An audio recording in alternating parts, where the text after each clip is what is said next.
Hey, Pat McCardle and Andy Ives back to the race shop for another episode of Shop Talk, where this time, instead of showing you everything that's the same between a stock Pro R and the factory race machine, we're going to go through all the differences. Stay tuned for more.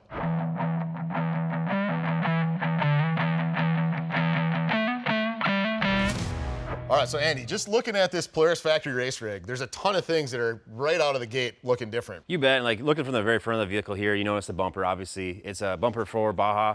It's got all these lights on here. The lower lights are amber covers. The top are flood and spotlights. This is a one-piece chassis. The roll cage, the chassis itself are one piece, which makes it really great for stability, stiffness, all the kinds of stuff with goodness there and weight. If you go down to the suspension, the control arm up top, we changed that one in order to be able to adjust camber and caster. You see the inboard adjusters here.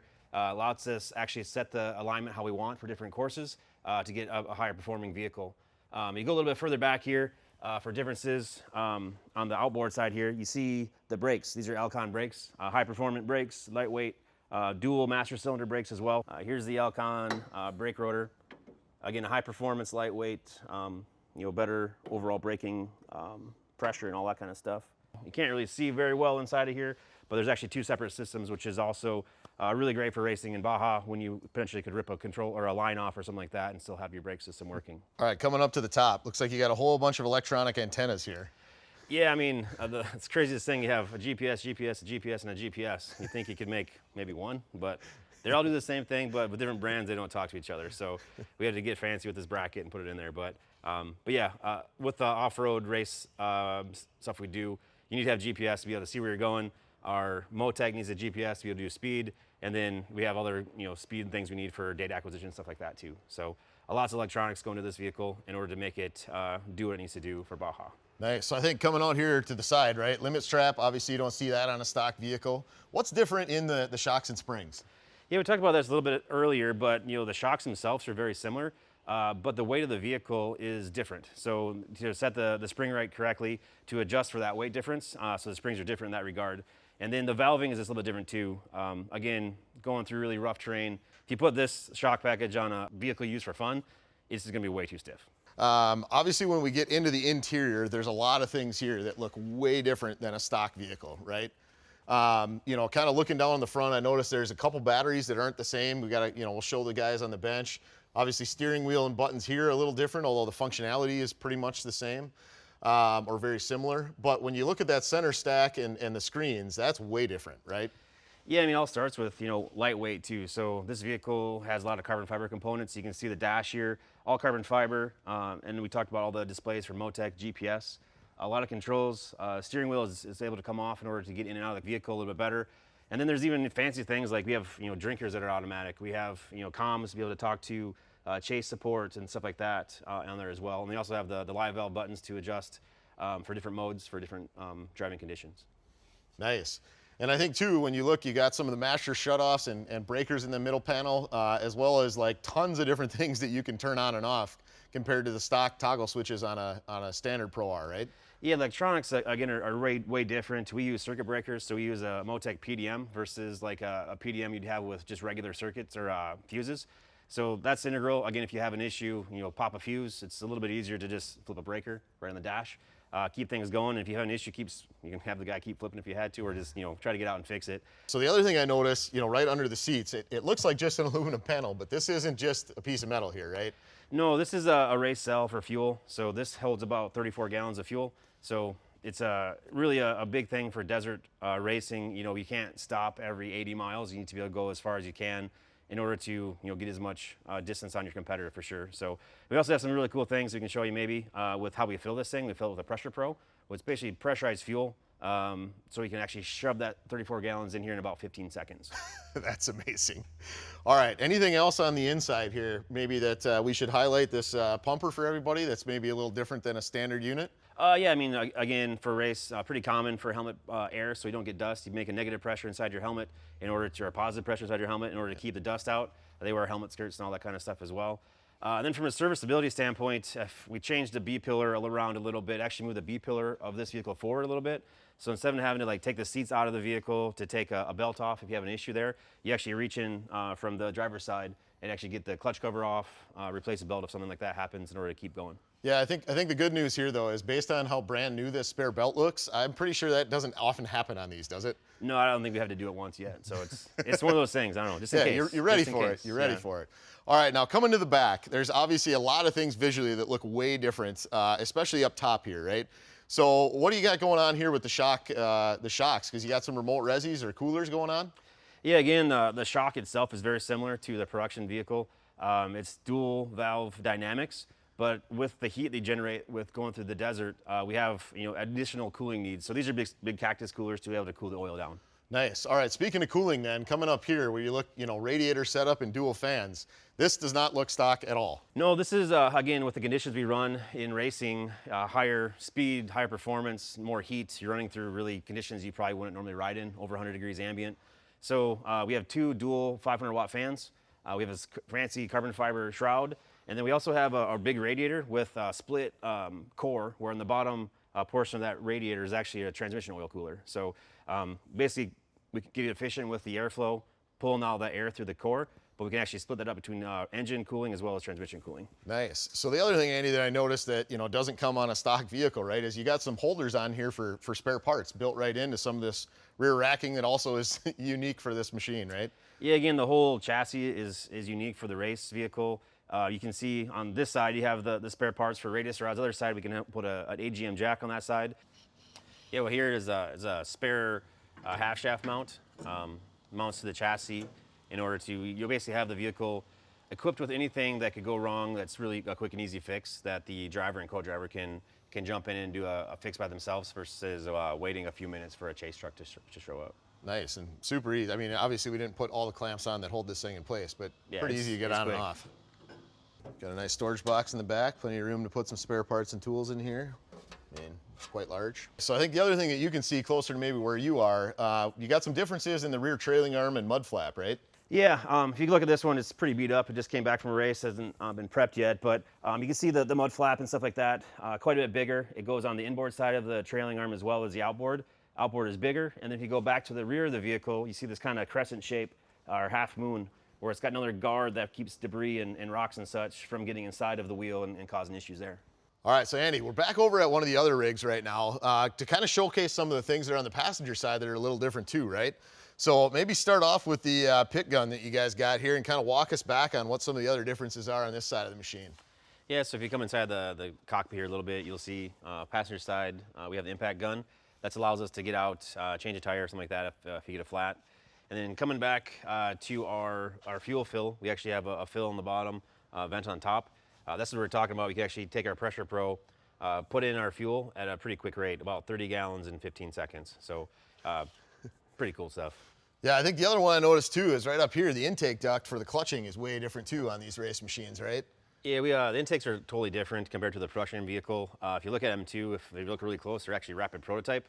The process we use, we try to make sure we get it right first. So we actually print these on a 3D printers in-house, and then we run them, race them, make sure everything works good, and then eventually we'll turn them into carbon fiber. But so I want to make sure we get it right first. All right, so Andy, we got a few parts on the bench here that are, I'll say, unique to the race vehicle, and we've also got some where we can compare and contrast, stock machine to race parts. But starting off, we were able to find a rim that wasn't mounted to having a tire on it yet, and I see that there's quite a bit different of an inner profile where the bead rides here, right? Yeah, so that's called bead grip technology. We work with Method Race Wheels to develop this stuff. And it's really a way of saving weight on the vehicle. So if you imagine a bead lock, you have the bead lock and you have all the fasteners that go around the circumference of the wheel. It just adds a lot of weight. So with the bead grip technology, we're able to get rid of all that weight and still keep the tire on the wheel, even if you get it flat. Nice. So a few pounds a corner kind of thing, Yeah. weight? I mean, it's a lot, It's a lot, right? Yep. All right, so moving on next, this is kind of the radiator that we showed you guys on the race rig. We'll spin it around this way. This is the front of the vehicle. But I think what's cool about this is you can kind of see the split cores or the split tanks on the ends, right, where this weld line is coming in. But pretty standard radiator technology here, right? Just kind of fit for the application. Yeah, so we work with PWR and make a race radiator for our vehicle. Like Pat said, have the lower part of it being for the transmission cooler, the top part being for the engine cooler. And moving the radiator to the rear of the vehicle, a lot of people don't think about that, but that actually creates, it's way less efficient than in the front of the vehicle. You don't get the like forced air type of cooling So you have to move to the back. You need a bigger core, you need more fans in order to cool the thing down. Nice. All right, well, let's keep going down the bench here. This one absolutely flabbergasted me the first time I picked this thing up, because it weighs, I mean, I don't know how much it is, but it feels like nothing. Yeah. Like it literally is a one pinky finger to lift this fan shroud up. Yeah, and that's kind of the same thing we're talking about with the wheel. Really focusing on weight with a race vehicle is really what helps us, be competitive and be able to win. So whether it's wheels, whether it's radiator components, whether it's mounting a tool into the cockpit in order to have things you need in the vehicle, everything we look at is always weight focused. Yeah, nice. Kind of continuing on that weight trend here, right? We got a battery that normally you wouldn't be able to just lift like, I mean, this thing only weighs a few pounds. It's pretty amazing how light this thing is compared to the stock battery. And even though you have two of them, I gotta believe two of these even weigh less than one standard lead acid battery. Yeah, right? even with two of these batteries, are at least 10 or 15 pounds less weight than what the production one battery weighs. Nice. All right, next up here, this looks like the race tie rod, right? Tie rod end? Yeah, exactly. So this is a close-up shot of showing what it looks like. Pretty standard stuff. It is a 17.4 pin, so high strength, high strength material, and then it's a welded arm, a little bit thicker, a little bit stronger than the production version. But again, from a fail standpoint, we don't want anything to go wrong, and we're willing to take the risk of beating up the expensive stuff. Nice. All right, next up here, looks like we got a rear fender. And again, I think what you might not see on the A side here, being that it's got all the logos and sponsors on it, but when you spin this around to the back, you realize that this is also carbon and super lightweight. I mean, this thing feels like it weighs, ounces, not pounds, right? Yeah, so we went through and tooled up the body with carbon fiber, which is, again, it's a weight mantra, trying to get the ounces out everywhere you can. And those ounces, add up into be pounds and turn into race wins. Yeah, nice. All right, continuing on then. I think you were talking about having some parts that were 3D printed, and you guys might be able to see some of the lines on this part here. But this is rapid prototype, right? I mean, this is literally a one-off part. Yeah, we made these right in our Wyoming, Minnesota facility, rapid prototype parts, and then we ran them for a couple races, I think 3 or 4 now. They've actually held up pretty well. We made a couple iterations, as we go through to, try to improve our the flow of the air going through everything, and then now we're in the process of tooling it up and make it into a carbon part. Nice. All right. Next up, muffler. This does not look like a stock muffler at all to me. Yeah, the muffler, same thing. Again, we talk about weight. I'll say weight probably 100 times in this video here, but it's all about getting as much weight out as possible. On this one, we wanted to also be comfortable for the driver and co-driver to be able to talk to each other, hear certain things that they are trying to communicate about. So, it's lighter, trying to still keep as quiet as we can, but doing some things that you can't do in a production setting. All right, nice. But we've got now some compare and contrast, right? Of, exactly.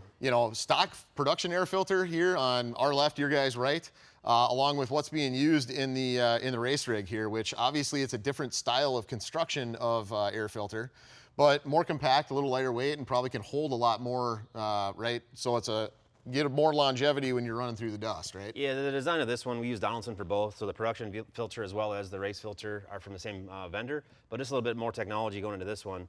You said it right on. It can actually hold more dirt and debris in the race filter compared to the stock filter. And that's important when you're running through silt beds. I mean, you can think about how much dust and debris you're sucking in.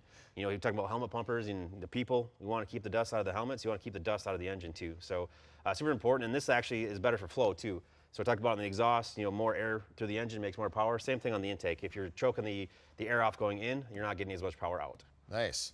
All right, next up, mud flaps. So this would be a production mud flap. You can see kind of the mount is on this one, which connects up to the rear trailing arm. And then, we showed you the chewed up one post-race, but this is what the brand new race one looks like. And nice part about this is it's got way bigger coverage, right? Yep. And it just keeps more debris out of the back. But I think moving on, this next one is got to be one of the coolest ones sitting in the shop right now. So I'm going to pick this one up first, kind of offset. And you guys see that I'll struggle a little bit if I'm not centered on this, but the stock prop shaft is, it's all steel, right? 100% steel, exactly. Yep. There's nothing lightweight really about this thing. I mean, it's a 3-inch tube, solid steel ends with the U-joints on there, tons of weight. Now, when you pick up this next one, it is a feather in comparison. Yeah, we save about 10 pounds of weight between the production prop shaft and this race prop shaft. You called it out. We have a carbon fiber tube, and then we have 70-75 ends for aluminum that are machined to get the weight out. So you still do have some, steel in this thing on the end, on this yoke, but, really awesome part. We've run this thing for a long time as well, and really is holding up really good. Yeah, that's awesome. Now, some of these parts are, I'll say, race specific, but like this prop shaft will fit right on a stock Pro R if you wanted to, right? Yep, exactly. All right, next up then, we got some of the adjustable parts here, right? Looks like we got stock toe link right here. So you can see, there's a slot in the back, so the adjustability on a standard Pro R is with an eccentric washer kind of back in the rear end. But obviously the race one's a little bit different here, where you've got a straight through bolt, right, that holds it on the back, and all your adjustability is here in the front for adjusting that toe in the back, right? Yeah, and this one, it's pretty much a similar weight. It's nothing, I guess, from a weight savings perspective, it's more of an ease of adjustability standpoint. So if you need to adjust during a race or need to adjust anytime, you can actually do that on the vehicle without having to, take wheels off and that type of thing. It's really accessible. Can get in there right away. Nice. All right, then next one we got looks like upper radius rod here, right? Where we've got a stock one here that is completely fixed length, right? It's got, standard ends on it.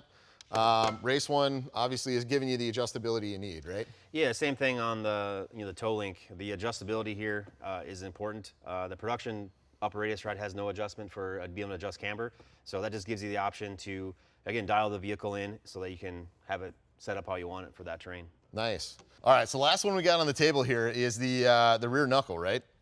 Yeah, this is very similar to the production knuckle. The same vendor, the same casting, just machined slightly different here. If you turn around to see the toe link bearing, we take the existing bearing, toss it away, and put an FK bearing in there.